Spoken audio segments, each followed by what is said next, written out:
Okay, my dudes, welcome back. Today I am going to be working on the BMW. I don't know why I never really made too many any videos of this. I want to say VW or Squareback because that's kind of what my channel is about, but maybe I'll just start working on some of my other cars. Yeah, I did a manual swap on this car the other day, and it's been proven very fun. Like, dude, this is awesome. I've had this car for 7 years and it's always been automatic, but now that it's a manual transmission, like, this is just so much fun to drive. I made a time-lapse video that showed me installing a different shifter. First, I started off with the original shifter, which I still have somewhere over there, and then I switched it over to like an eBay, or actually not eBay, my friend Jeff Bezos made it. I had some random short shifter, but then that was not working right because I had the wrong length. What's that called? Selector rod thingy because of the transmission situation. But anyways, I switched it over to another one. My guy Jeff Bezos just knocking these out. He made this one for me also. It's a chassis mounted shifter, short shifter, and I'm using a DSSR because it kind of lines it up a whole lot better. And this has been feeling really, really good. There's a little bit of slop. It's not too bad, honestly. It's like, compared to an automatic transmission, this is just like a million times better. But we are here to do another upgrade. We are gonna be switching it over to, let's see, let me show you what I got. I got here some Factor 66 stickers, and my guy Carl, he makes these chassis mounted short shifters also. This is made off of the aircraft grade aluminum T60, 61, something, yada yada, something they use on like planes and rockets. I'm trying to use both hands to open this up, sorry. But anyways, this is kind of what it looks like. It looks really, really good, dude. Like, look at the quality of this thing. It's just so much better than the one that my guy Jeff made for me. Let me go back here real quick. Oh no, it's closed. My door's kind of weird. Like, see, it's unlocked. I can't, oh, sometimes I gotta do that. But most of the time, if that happens, I kind of just like push it in and then it opens. So if you have that fix, let me know. Doesn't really help that my interior bits are falling apart, and this is really bad shape too. But anyways, get back to the shifters. So you can see the kind of slop on this. Factor 66, or sorry, Factor 616. The spherical bearing in here, it's like really, really tight tolerance, and you can tell it needs to be like that over here. It's quite a bit taller. I think the website said it was 4 inches taller than factory, with a 25% less throw, because this is a lot longer here. And the qualities, dude, is so good. Just, I guess, comparing from this guy to this is just like legit, like over engineered. This is designed to be used for like drifting and stuff. My buddy Carl, he has this on his E36.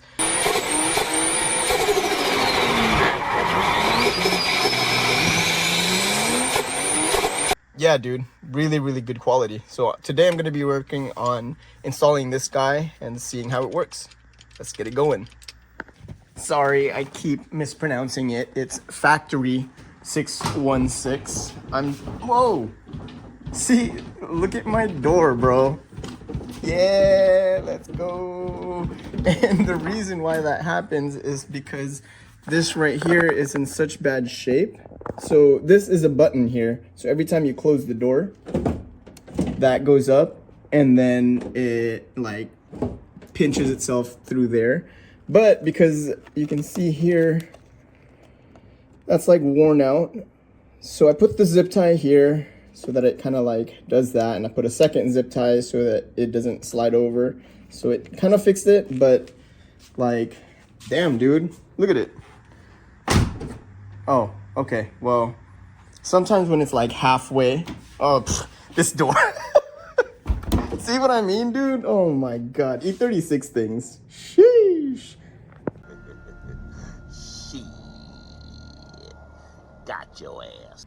Okay, back to the show. So the shifter here, you can see at the top of it, it is kind of like the original factory style with the two tangs, and you just shove your shifter in there and it kind of like latches on here, and then you yank it out.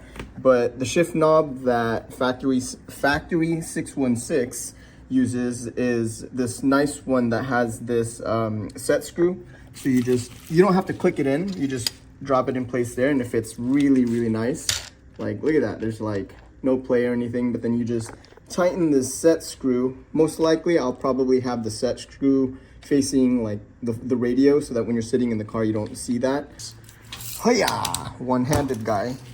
Hiya! Ooh, look at that, how fast I am. Okay, I don't know where people measure, so I'm just gonna measure like a whole bunch of this stuff. So big. Oh, damn, am I gonna be able to do that again? Hiya! Wow. Okay, just close. So at the top of that knob there to the bottom is about 16 and some change. From the top of that down to the bottom is right around 16 inches. To the pivot point from the top, I guess basically this just adds another like ½ inch to the top of it, so just do your own math. But basically from the top of that over to the pivot point is right around 12 inches, or maybe just a little bit less. This one has this plate style where you don't put a nut down at the bottom, because my Jeff Bezos one, I admittedly only put 2 of the 4 of the hardware, so I still have these to put in, but it looks like I'm not. And here I think I did the front and the back, because that's most likely going to be the forces I'm pushing forward and backwards, so I still needed to put the 2 on the side. Because this is a one-man show, I just had to make do with what I got, because normally you're supposed to have one person at the top and then one person at the bottom. What? Now this one kind of like alleviates that for me, because I don't need that nut. This hardware here actually screws into this plate because these are all threaded.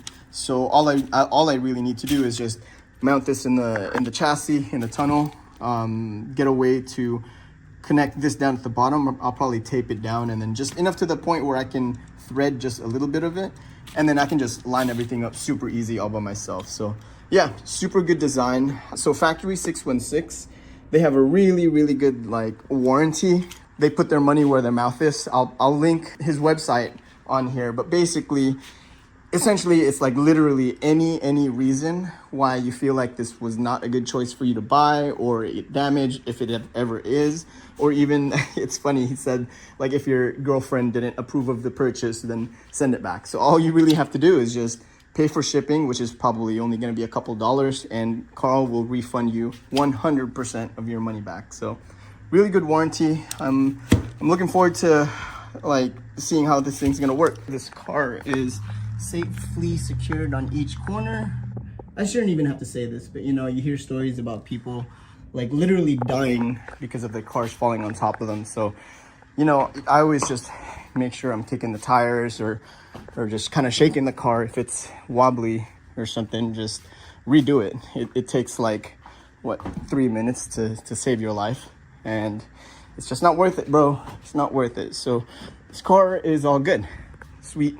So now I'm just gonna go into the pros and cons of, the pros and cons of what I currently have versus factory versus the factory 616. So this is the factory one here. So this is right around the height of where the factory one normally would go. So like that. And then when I switched it to the second Jeff Bezos one, it's about this high. And then the new one, it's gonna be around this high. So kind of technically maybe like right around there is probably gonna be the height of this, is what I'm guessing. All right, so the height from here to the top of the Jeff Bezos one is 8 inches. And my guess is the top of the factory 616 is probably gonna be around 11-ish. We'll see how that goes. So pros and cons. I originally just wanted something cheap because I wanted to test it out just to make sure my actual transmission was working fine. So of course, naturally, I went for the cheapest one by Jeff Bezos. But out of the cheaper ones, I spent a couple dollars specifically to get the black one because most of them are silver. And I mean, the inside of this, I'm trying to go for like a factory look, all black, all hidden. It's not really a drift car, so that's one thing that I wanted to get, was specifically a black one. The height seems like a good height to me. I do have this armrest, and I know not all E36s have them, but I really like it. I mean, it's honestly pretty comfortable, and I like that my elbow fits right here, and then I can just grab that even when I'm shifting. Like, that's kind of a super chill shifting experience there. Like, I'm cruising, you know, like I'm not like going ham or anything. I don't drift. I've never drifted, but maybe I will. I've never owned a two-wheel drive. I mean, I've never owned a manual rear wheel drive car. I mean, my Volkswagens, I've owned several that are like that, but they have like 3 horsepower. This one, definitely not as much, but it's the fastest car I own right now. I mean, my truck has a little bit more power, but that's like twice as heavy as this car. So the sloppiness, I'm not the biggest fan of it, but when I was procuring a bunch of these parts for the manual swap, there was a rubber like thing around here, and I could not find that anywhere that anyone was willing to sell without buying the entire swap kit. So I ended up buying a brand new OEM from BMW, and it's like $70 or $80 or something. And technically I don't even really need it anymore because I now have a chassis mounted, but I'm just gonna open it. I still chose to put it in there because of the sloppiness of this guy. Let me show you. So this rubber piece here, I kind of just purposely put it there just so it kind of keeps the rebound of this thing, but without it, it's a little bit more loose. See, you can see BMW, pretty expensive. So I don't think I'm gonna need it at all for this because this has like 0 slop on it. So if there's anybody out there that wants a brand new, basically brand new, this is like a week old. If anybody wants it, hit me up.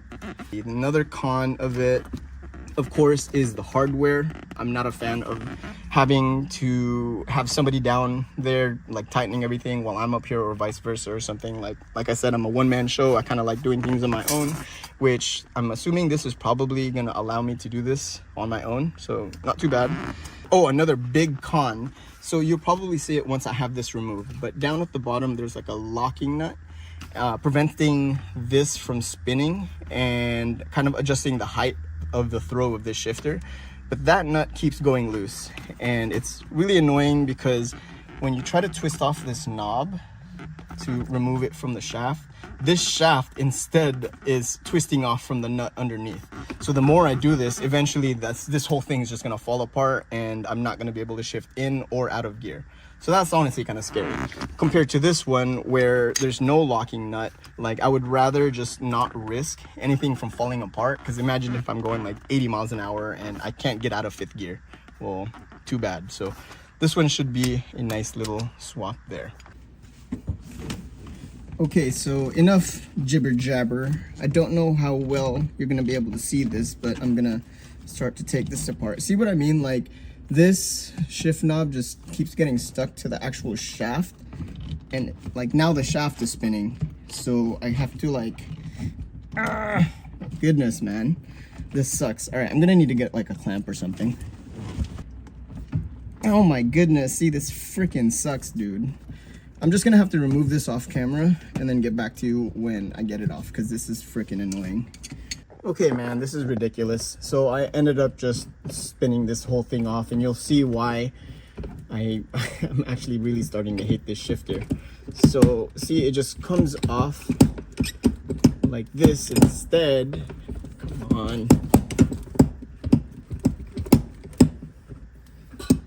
Okay, there it is. So instead of the shift knob coming off, the whole shaft comes off. So now I have to come over to my vise and then take this off. So again, I'll get back to you. Well, that sucks because I absolutely cannot take this off. I don't know if it's seized or something, but whatever, that's just gonna stay right there. But I was hoping to still use this because, like I was saying before, I'm like a one-man show here, and the idea is to put this back in here like so, and basically the hardware that's in there is these T-bits, whatever they're called. I don't even know what they're called, but this is how doers get it done. So we have that tool taped to this shifter, and it's connected to the head of that hardware thing. So down here at the bottom, basically I just grab my 13 mil and I remove that nut that's right there. And it's gonna be maybe a little bit challenging because these are nylock nuts, so it may put up a fight. Let me see if I can even do this one-handed, if I can fish the socket onto it. One-handed camera guy to the rescue. I'm gonna get it out. Okay, let's see. All right, that should be pretty loose. So, oh, it's not even focused. Okay, this is absolutely terrible, guys. Sorry, but this is now loose. There we go. So we can move on to the next bolt. See, actually, you can see that I only put 2 bolts and nuts there because I kind of figured this was going to be a temporary shifter, and it looks like I'm not going to be using it anymore because this thing absolutely sucks. So I've got the shifter finally removed and I have the original OEM shifter here that I couldn't use because this linkage was too long. So I have the Jeff Bezos shifter here with the DSSR that I upgraded, and this is Carl's here, and you can see the complete difference in all of this stuff. Like, of course, the original one is okay. This was a bit of an upgrade because I guess it's chassis mounted and all that, but you can see the poor quality of it. Like I'd mentioned, I only used 2 of the hardware, and I actually mistakenly remembered how I installed them. I thought I put one in the front and the back, but I guess just the difficulty of installing only 2, I was only able to install the left and the right. So because I did that, and like I mentioned, the forces of me shifting forward and backward, you can see that this plate actually bent over, and this is really thin. Like this is what, like a 1/16 of an inch thin. Like it's just like, look at how badly that bent out of shape. So that's part of the reason why I'm wanting to shift over to this one. Shift, pun intended. The DSSR, this is another Jeff Bezos piece, but I mean, it works out just fine. It's really just the shifter that I'm having problems with. So this is kind of a close-up of the issue I was having with this. So basically, this is supposed to be threaded all the way in, and this is kind of like the locking nut. And every time I want to remove this or whatever, like this was getting stuck, and then ultimately just spinning the shaft out of this. So I'm just going to do a quick demonstration what happens if you keep spinning it off, if I can even do it one-handed. Anyways, you saw it already, so that's no bueno. I'm going to keep this DSSR, just transfer it over here really quick, and we should be able to kind of prepare to get this installed. So I have the DSSR removed off of the Jeff Bezos shifter, and I now have it onto the factory 616. And just quick word of advice, I'd say maybe go to Ace Hardware and grab a few of these nylon washers and just get different sizes, different thicknesses, as long as it's the right diameter for the pin that goes through the shifter and the DSSR, because this is like a little bit wider of a gap right here. So it's kind of good to have like some washers there, because I mean, there's like barely any slop, there's no play or anything, but the still can kind of move around. So if there was a little bit of space there, it just kind of adds a little bit more extra give on the shifter. So far it's looking good. I also did remove this bottom plate, and man, this is my first time seeing it actually, because like I didn't realize that this has like a little cup that captures this bottom portion, and this is the only part that's threaded. This is just a through hole, and this hardware goes all the way through like that. And then let's see, let's actually kind of mock it up. This goes in like this into the shifter hole, just like that. Very nice. Dang, it's like it's like shining. We're back down here at the bottom, and I have the shifter mounted onto the chassis. I have the DSSR connected to the shifter, and then the other end of the DSSR connected to the selector joint on the transmission. So that's all kind of like put together, except it's not like bolted or anything. But you have to make sure this ring is like through the DSSR and shifter already prior to installing all of that. So what I'm gonna do is I have, let's see, right here we go. I have a couple of these down here with me, the hardware. I'm just gonna thread it in through the bottom, and what that's gonna do for me is it's gonna, whoa, I just dropped it. Oh shoot. Okay, I'm just gonna do this off camera, but what I'm gonna do is I'm gonna install this on each side, on the left and the right, so I can clock this through the right position and tape it up towards the chassis. And then I'm gonna go up to the top and screw in the other 4, come back down, grab the other 2 here, and then go back up to the top and then finalize the torque and everything. We should be good. I have this bottom section here kind of taped up. Let me see if I can get this on camera. Where is it? There it is right there. So I have some duct tape kind of just like taped along there. It doesn't have to be all neat, but you can see that nut that I put through, the bolt, so that I can orient that in the right position. And let's go up to the top, and you can see the reason why I'm doing that right over here. So the 2 bolts that I put are right there and right there, and it's kind of just like acting as locating pins. So you can see even the threaded sections of the other holes. I can just like literally drop it in. Like I just put this one in here, and I can just like drop it in place like that. Bloop. Easy peasy. And then just tighten these guys. So basically, drop that. Basically, once I have these 4 put in, I can go down to the bottom and then just pull those off and then torque it down, and we're all set. And here is the completed or not really quite complete, because I want to finish my trim, but this is the shifter now installed, and I have all 6 of the hardware torqued down right there, and the shifter feels really good, dude. Like there, it looks, you can see the play, but I think that's just where the DSSR is connected to the selector rod, because that selector rod, there's a little bit of play on there just naturally, but basically from the selector rod, or not selector rod, the selector joint to the DSSR is real solid. I have like that nylon washer there. DSSR connected to the bottom of this also has a nylon washer, and then this has like no tolerance for that to really shake around. So it's overall really good, and look at the amount of throw. It's so short, dude. That's crazy. Wow. Absolute race car. So that's neutral right here, and then this is reverse. There we go. Sweet, dude. So let me just finish up reinstalling all of my trim. Okay, the trim is now reinstalled, and it's looking really good, to be honest. I have the engine on, I have the clutch in, and this is the shifting pattern right here. It's really good. Also, I had previously guessed it was going to be around 11 inches.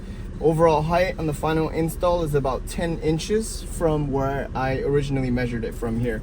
So I'm going to take a quick drive. Honestly, I don't know how this is going to go, because I have my phone on a tripod on my passenger seat, and I don't have it strapped down, so it may just fall at any moment. But I think I'm gonna take a drive around just to test it out, maybe go get some gas or something, and just really just test out this shifter, maybe do a couple burnouts or something.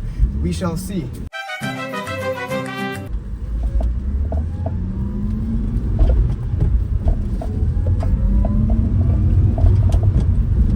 Oh yeah, this is shifting really nice. That's 4th right there. Coming to a stop, that's 3rd. That's 2nd. Do a California roll. Of course, oh, there it is. Not too shabby, dude. First impressions, it's really solid. I haven't really gone full speed or anything so far. I've only gone like 20 miles an hour, if that. Going uphill right now, so the transmission's kind of screaming. I don't know if you can hear that. So overall, it's pretty good, guys. That's the install.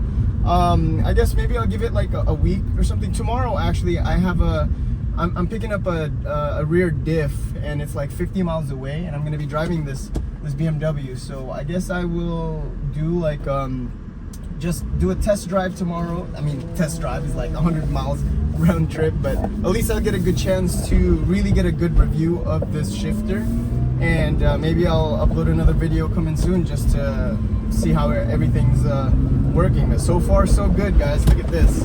That's fourth. Let's just go to fifth. Wow, amazing. All right, guys, thanks a lot. Check out Factory 616. If you have any questions, feel free to reach out, and even Carl. You can contact Carl, Nuisance Carl, on Instagram. He's really responsive with his product. You know, I mean, he stands by his product. So yeah, definitely check out Factory 616. Peace. Whoa.